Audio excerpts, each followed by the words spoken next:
To an experienced driver, steering is fairly simple, and it's easy to forget that it took some learning to make it simple. So in this video, I'm going to give you plenty of tips to help you turn left and right more successfully.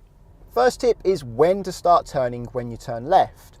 Most new drivers make the mistake of starting the turn now because the bend is at the bottom of the front window, so they feel like, right, the bend's here, let's start turning. But you will only get close to the curb and possibly hit it if you start steering now. You actually want to get the bend alongside you, so when the bend feels like it's next to you outside the side of your door, then you can start steering. If you steer now, it's very hard to hit the curb, but if you steer too early, it's very likely you will hit the curb. The reason why new drivers tend to steer too early is because things are a lot further than they actually look. The end of this wooden wall looks like it's at the bottom of the window, and when learners see something at the bottom of the front window, they assume that they are there, that they are close, but they're not. I'm going to get out of the car now and show you how far away the end of that wall actually is. Now, I promise I haven't moved the car. The end of that wall is a whole car length in front of the car. If I try to steer now, I'm only going to hit the wall. What I need to do is get the car halfway alongside the end of that wall and then turn if I wanted to turn around it. I'm back inside the car now, and it's fairly obvious if I was to steer left, I would just hit this wall. Let's pretend this wall is actually the pavement but raised so it's easier to see, and I'm going to show you how far forward you need to go before you can start steering.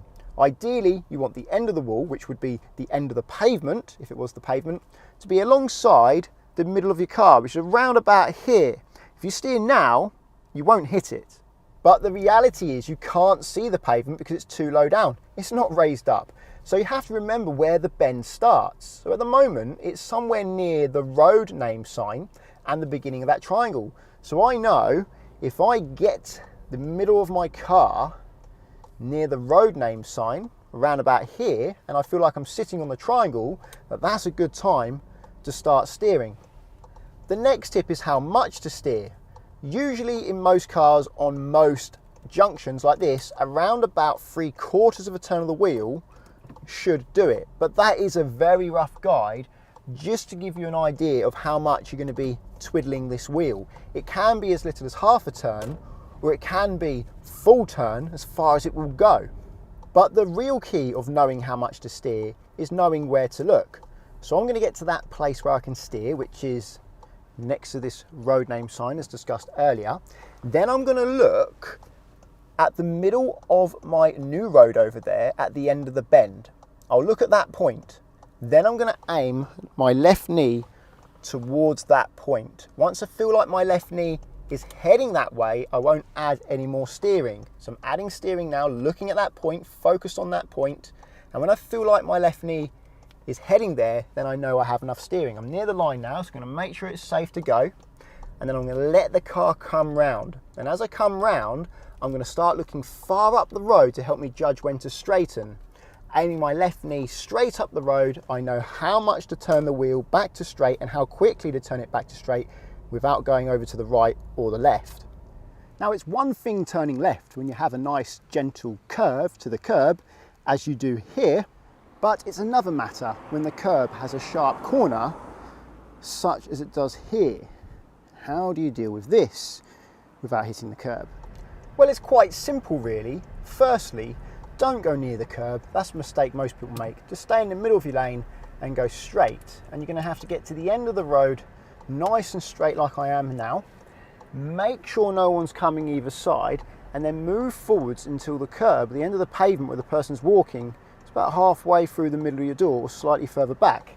Then make sure it's safe again, steer fully, and you will go around without hitting the curb. You will need full steering for those sharp corners though.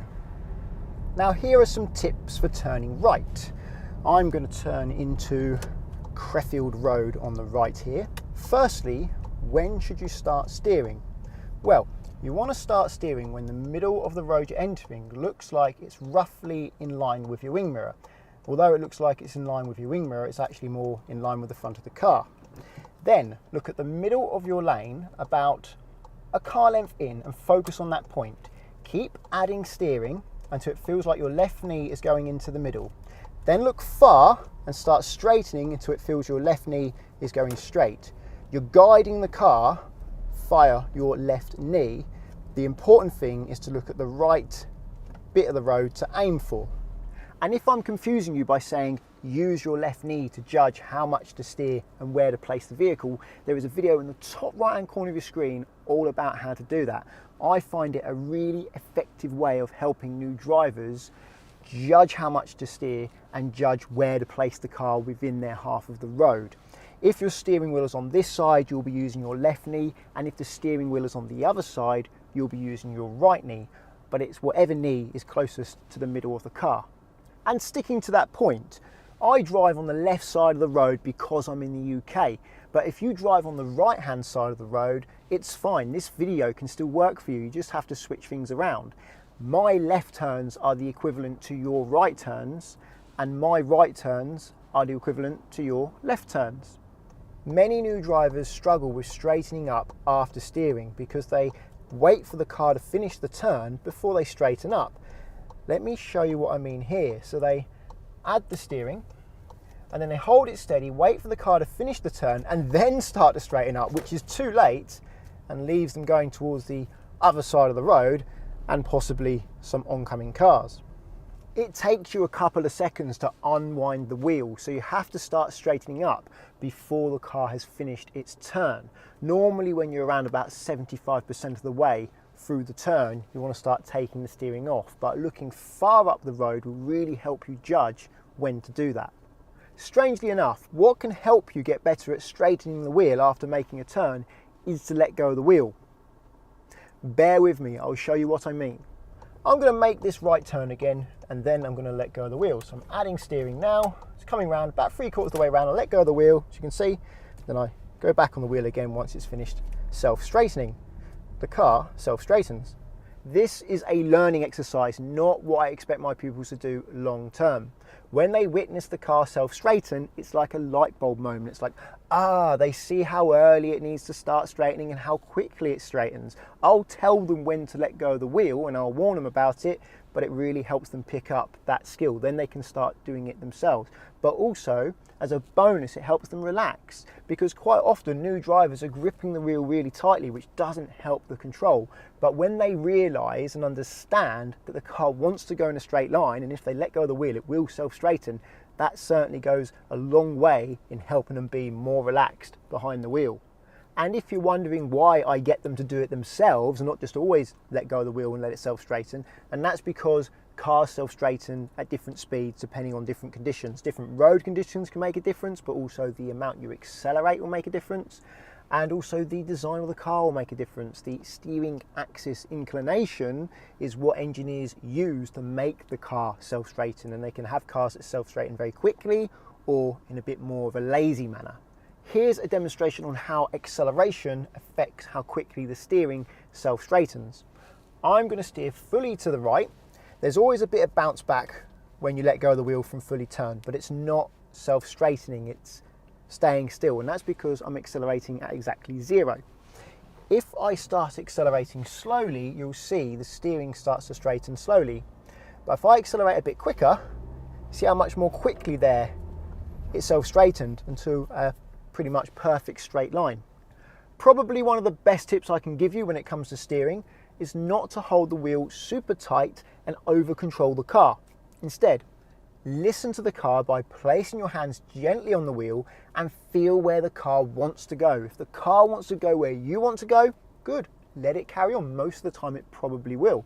And if you need to guide the car, just give a little bit of guidance to keep you on track. That's what experienced drivers do.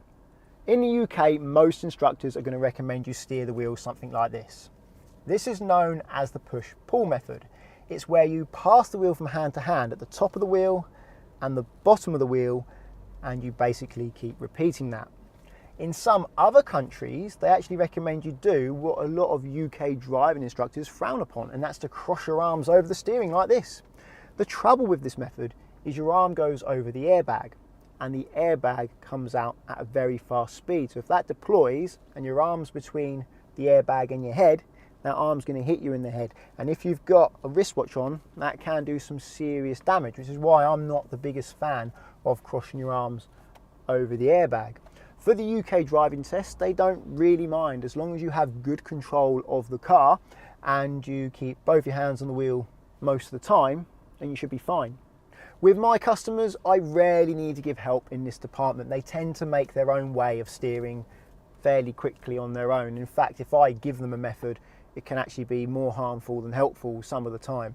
I will give them a method if they're clearly struggling or they're just using a steering method which is like really awkward. I might say, hang on a minute, that's not really working. But if they're getting by on their own, I'll just let it go. I will warn them about the airbag and explain that to them, but other than that, it is their own choice.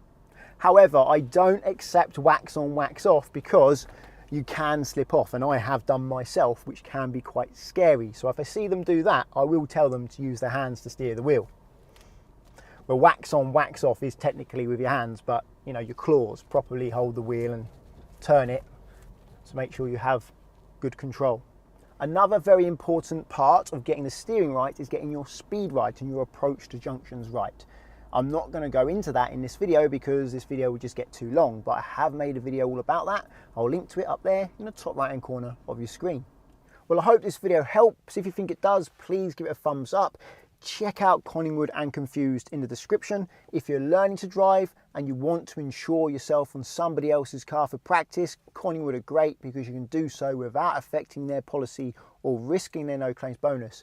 Via the link at the moment, there's up to 35% off and a £20 Amazon gift card. If you want to insure your own car, check out confused.com. With Confused, you fill out one quote form and get loads of quotes back so you can compare who's cheapest, and you can change the car on that quote form so you can compare how much it costs to insure different cars. Using the links does support this channel, but it doesn't cost you anything, so thank you very much. Check out Facebook and Instagram if you wish, they're both Conquer Driving, and subscribe to get my future videos. And until the next one, cheerio.